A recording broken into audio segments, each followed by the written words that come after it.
Good morning. ప్రభువైన యేసుక్రీస్తు వారి పరిశుద్ధ నామములో అందరికీ శుభాలు. ఈరోజు మన అనుదిన ఆత్మీయ ఆహారంగా సామెతల గ్రంథం 19 అధ్యాయం 25వ వచనాన్ని ధ్యానించుకుందాం. అపహాసకులు దండింపబడగా చూచి జ్ఞానము లేని వారు జ్ఞానము నొందుదురు. వివేకులను గద్దించిన ఎడల వారు జ్ఞానాభివృద్ధి నొందుదురు.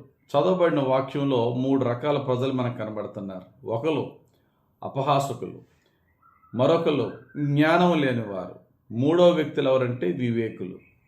అంటే అర్థం ఏంటంటే దేవుడు ఆయన వాక్యాన్ని పంపించి మన తప్పులను కరెక్ట్ చేసినప్పుడు వాక్యం ఒకేలా ఉంటుంది, వాక్యం ఒకటే, కానీ వాక్యాన్ని రిసీవ్ చేసుకునేవారు 3 రకాలట. ఒకరు వాక్యాన్ని వెక్కిరించేవారు, రెండవది వాక్యము విందామని ట్రై చేసినా లోబడ్డానికి ట్రై చేసినా వారు సరిగా అర్థమవదు, జ్ఞానం లేనివారు. మూడవది వాక్యానికి వెంటనే లోబడి వాక్యాన్ని సరిచేసుకునేవారు వివేకులు. మొదటి రకం ఎవరంటే వాక్యాన్ని వింటారు, వాక్యాన్ని మాత్రం వారు సరిచేసుకోరు సరికదా చెప్పిన వాడికి వంకలు పెట్టడం, లేక వాక్యానికి వంకలు పెట్టడం, లేక వాక్యాన్ని వారికి అప్లై చేసుకోకుండా పక్కనోడికి నీ గురించి అని చెప్తాడే కానీ ఈ వాక్యంలో నేనేం తీసుకోవాలో చెప్పడు. ఎందుకంటే అతని తప్పును ఎత్తి చూపిస్తున్నప్పుడు ఆ తప్పుకి నేను బానిస అయ్యాను, దాన్ని నేను ఒప్పుకొని విడిచిపెట్టాలని మారు మనసు రాదు అపహాసకుడికి. ఎన్నో వాక్యాలు వస్తాయి, ఎన్నో గద్దింపులు వస్తాయి, లోబడరు. ఉదాహరణకి కోరాహు తీసుకొద్దాం. మోషే కాలంలో కోరాహు మోషే మీద తిరగబడతాడు. ఏమని తిరగబడతాడు?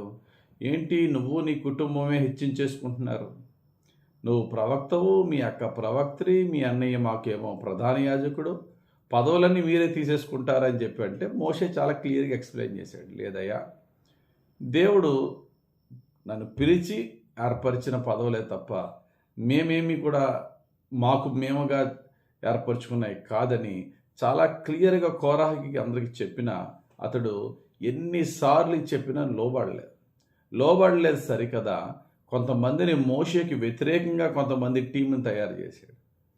దేవుడు ఏం చేశాడు? అతన్ని సజీవ సమాధి చేశాడు. అతనికి దూరంగా ఉండండి అని చెప్పేసి అందరూ చూస్తుండగా భూమి నెరవిడిచి అతని మింగేసినట్టుగా మనము పరిశుద్ధ గ్రంథంలో క్లియర్గా ఈ కోరాహు జీవితంలో మనం చూడొచ్చు. సంఖ్యాకాండం 16వ అధ్యాయంలో ఇది ఉంటుంది స్టోరీ. రెండో రకం ప్రజలు ఎవరండి అంటే ఇటువంటి మూర్ఖులకి దెబ్బ దేవుడు కొట్టినప్పుడు అప్పటి వరకు వీరికి వాక్యం బోధిస్తున్నా వీళ్ళకి అర్థమవుతూ ఇలాంటి దెబ్బలు తిన్నప్పుడు అర్థమవుతుంది. అపహాసకులు దండింపబడుట చూచి జ్ఞానం లేని వారికి అప్పుడు బుద్ధి వస్తుందట, సెట్ అయిపోతారు. అననీయ సపీరాలు అబద్ధం ఆడినందుకు దేవుడు వారిని శిక్షించి చంపగా మిగిలిన సంఘం అందరిలోనూ దైవ భయం పుట్టిందట. ఎందుకంటే వాళ్ళ కళ్ళెదురుగుండా జరిగిన దేవుని శిక్ష. కాబట్టి అపహాసకులు శిక్ష పొంది నాశనం అయ్యేంత వరకు మేలుకోరు. జ్ఞానం లేనివారు అపహాసకులు నాశనం అవ్వట చూచి అప్పుడు వీరిలో భయము కలిగి వీరు జ్ఞానం తెచ్చుకొని బుద్ధి కలిగి ఉంటారు. మూడో రకం ప్రజలు ఎవరంటే వివేకులకి శిక్షించవలసిన పని లేదు, ఇంకొకరికి శిక్ష వచ్చేంతవరకు మేలుకోలేని స్థితిలో ఉండరట. ఒక చిన్న గద్దింపుకే వారు సెట్ అయిపోతారు. అందుకనే వాక్యం ఏం చెప్తుంది? వివేకులను గద్దించిన ఎడల వారు జ్ఞానాభివృద్ధి నందుదురు. గద్దింపును తృణీకరించిన వారు జ్ఞానం కలిగిన వారే కానీ జ్ఞానం లేని వారే కానీ మూర్ఖులే కానీ అందరం తప్పు చేస్తాం. కానీ తప్పు చేసిన తర్వాత ఆ యొక్క కరెక్షన్ తీసుకునే దాన్ని బట్టే మనం మూర్ఖులమా, జ్ఞానం లేని వారమా, వివేకులమా అనేది తెలుస్తుంది. దావీదు లాంటి వాడు తప్పు చేశాడు. నాతాను వచ్చి గద్దించినప్పుడు నన్నే కరెక్ట్ చేస్తావా అని కోప్పడలేదే, తను చేసిన తప్పుని జస్టిఫై చేసుకుని సమర్థించుకోలేదే. నేను పాపము చేసినని ఒప్పుకున్నాడు, దేవుడి దగ్గర పశ్చాత్తాపడ్డాడు, దేవుడు ఇచ్చిన గద్దింపుకు లోబడ్డాడు, మారు మనసు పొందాడు.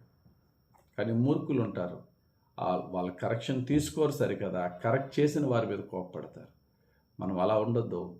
వివేకులుగా ఉండి మన యొక్క తప్పులను దేవుని వాక్యం ద్వారా కానీ పెద్దలు కానీ కరెక్ట్ చేసినప్పుడు సరి చేసుకుందాం, వివేకముతో ప్రవర్తిద్దాం. మన యొక్క అజ్ఞానాన్ని దేవుని వాక్య జ్ఞానముతో సరి చేసుకుంటూ ఇంకా దేవునికి ప్రీతికరంగా జీవిద్దాం. దేవుడు తన పరిశుద్ధ వాక్యం దీవించి మనలందరినీ మూర్ఖులుగాను అజ్ఞానులుగాను కాక వివేకులుగా వాక్యానికి గద్దింపునకు లోబడు వారుగా పరిశుద్ధాత్ముడు తీర్చిదిద్ది దీవించును గాక. ఆమెన్. ప్రార్థన చేసుకుందాం. మహిమగల తండ్రి, ధ్యానించిన వాక్యము మాకు రక్షణ వాక్యంగా మార్చండి. వాక్యం ద్వారా కానీ ఇతర వ్యక్తుల ద్వారా కానీ మా తప్పులను మీరు కరెక్ట్ చేసినప్పుడు దానికి మేము లోబడి మేము సరి చేసుకోవటానికి లోబడే హృదయం మాకు దయచేయమని, పరిశుద్ధాత్ముడా నీ ఆత్మానుసారంగా మమ్మల్ని నడిపించమని, అయ్యా మాలో ఉన్న మూర్ఖత్వాన్ని తొలగించి అజ్ఞానాన్ని తొలగించి నీ వివేకమును నీ వాక్యానికి లోబడు మనసునిచ్చి మమ్మల్ని రక్షించి కాపాడి దీవించమని యేసుక్రీస్తు ప్రభు పరిశుద్ధ నామములో ప్రార్థించి వేడుకొనుచున్నాం తండ్రి. ఆమెన్. తండ్రి యొక్కయు కుమారుని యొక్కయు పరిశుద్ధాత్మ దేవుని అభిషేకము మనల్ని ఇప్పుడెల్లప్పుడు నడిపించి సంరక్షించి కాపాడి దీవించును గాక. Amen. God bless you. Have a very blessed day.